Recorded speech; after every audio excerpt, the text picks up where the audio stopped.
Welcome back to Xylem learning. Anita miss ആണ്. So മക്കളി, നമ്മളെല്ലാവരും ഇതാ നമ്മുടെ സയൻസ് ടെക്സ്റ്റ് ബുക്കിൽ ഓരോ ചാപ്റ്റേഴ്സും ഇങ്ങനെ അടിപൊളിയായിട്ട് പഠിക്കുകയാണ്. അപ്പോൾ അതിൽ പ്രധാനപ്പെട്ട ഒരു ചോദ്യമായിട്ടാണ് ഞാൻ വന്നിരിക്കുന്നത്. സോ നിങ്ങൾ എല്ലാവരും എന്ത് ചെയ്യുക, സ്കിപ്പ് ചെയ്യാതെ മുഴുവനായിട്ട് കാണാനായിട്ട് ശ്രമിക്കുക കേട്ടോ. അപ്പോൾ നമ്മുടെ ചോദ്യം ഇതാണ്, നിങ്ങൾക്ക് ഇവിടെ കാണാനായിട്ട് പറ്റും.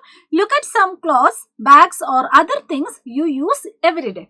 List some of the material that you have used. Are they made from natural or synthetic fibre? Then write one thing you like it about it in the table below.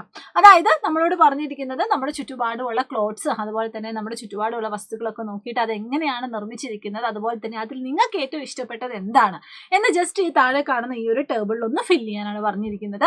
അപ്പോൾ നിങ്ങൾ എല്ലാവരും ഒന്ന് ഇമാജിൻ ചെയ്ത് നോക്കുക, നിങ്ങളുടെ തൊട്ടടുത്തിരിക്കുന്ന സാധനം ഏതാ നോക്കിയാലും മതി. അതുമായിട്ട് ഈ ഒരു ചോദ്യത്തിന് ഉത്തരം നിങ്ങളൊന്ന് കണക്ട് ചെയ്ത് നോക്കുക. അപ്പോൾ നിങ്ങൾക്ക് വേണ്ടി കുറച്ച് ഉത്തരം ഞാനിവിടെ ഓൾറെഡി കൊടുത്തിട്ടുണ്ട്, നമുക്കതൊന്ന് വായിച്ചു നോക്കാം അല്ലേ. അപ്പോൾ നമുക്ക് പല ഐറ്റംസ് ഇവിടെ മക്കൾക്ക് കാണാനായിട്ട് പറ്റുന്നുണ്ട്. നമ്മുടെ കോട്ടൺ ഷർട്ട് ഉണ്ട്, സ്കൂൾ ബാഗ്, അതുപോലെ തന്നെ സോക്സ്, പിന്നെ ബെഡ്ഷീറ്റ്. ഇനി ഇവയൊക്കെ എങ്ങനെയാണ് നിർമ്മിച്ചിരിക്കുന്നത് നോക്കിയാലോ. നമുക്കറിയാം നമ്മുടെ കോട്ടൺ ഷർട്ട് നാച്ചുറൽ ആണ്, സിന്തറ്റിക് അല്ല, അതായത് നമ്മൾ കോട്ടൺ കൊണ്ടാണ് നിർമ്മിച്ചിരിക്കുന്നത്.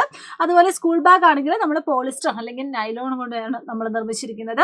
സോക്സ് ആണെങ്കിൽ ഇതിൽ രണ്ടിനുള്ള പോസിബിലിറ്റി ഉണ്ടല്ലേ, അതായത് കോട്ടൺ കൊണ്ടും ഉണ്ടാവും, അതുപോലെ തന്നെ നൈലോണും ഉണ്ടാവും. ബെഡ്ഷീറ്റ് ആണെങ്കിൽ കോട്ടൺ. അപ്പോൾ ഇനി നമ്മൾ നോക്കുന്നത് ഈ കൊടുത്തിരിക്കുന്ന ഓരോ ഐറ്റംസിലും നമുക്ക് ഏറ്റവും ഇഷ്ടപ്പെട്ട അതിന്റെ പ്രത്യേകതകൾ എന്താണ് എന്ന് നോക്കാം. ഇപ്പൊ നമുക്കറിയാം കോട്ടന്റെ ഷർട്ട് ആണെങ്കിൽ നമുക്ക് പറയാൻ വേണ്ടി പറ്റും അത് വളരെ സോഫ്റ്റ് ആണ്, അതുപോലെ തന്നെ അത് ഇടാനൊക്കെ ഭയങ്കര കംഫർട്ട് ആണ് അല്ലേ. It is very soft and comfortable to wear. ഇനി അതുപോലെ തന്നെ സ്കൂൾ ബാഗ് ആണെങ്കിൽ it is very strong and carries all my books. Okay, school bag എന്ന് പറഞ്ഞാൽ നമ്മുടെ ബുക്കൊക്കെ നമുക്ക് ക്യാരി ചെയ്യാനായിട്ട് നമ്മൾ ഉപയോഗിക്കുന്നതാണ്. അപ്പോൾ അത്യാവശ്യം നല്ല സ്ട്രോങ് വേണം അല്ലേ. ഇനി അതുപോലെ തന്നെ സോക്സ് ആണെങ്കിൽ they protect our feet from dust and dirt. അതുപോലെ ബെഡ്ഷീറ്റ് എന്ന് പറഞ്ഞാൽ it feel soft and help us sleep better. അപ്പോൾ ഇങ്ങനെ ഒരു ചോദ്യങ്ങൾ വന്നാൽ നിങ്ങൾ എന്ത് ചെയ്യുക, ഇതുപോലുള്ള രീതിയിൽ ഉത്തരങ്ങൾ എഴുതാനായിട്ട് ശ്രദ്ധിക്കുക.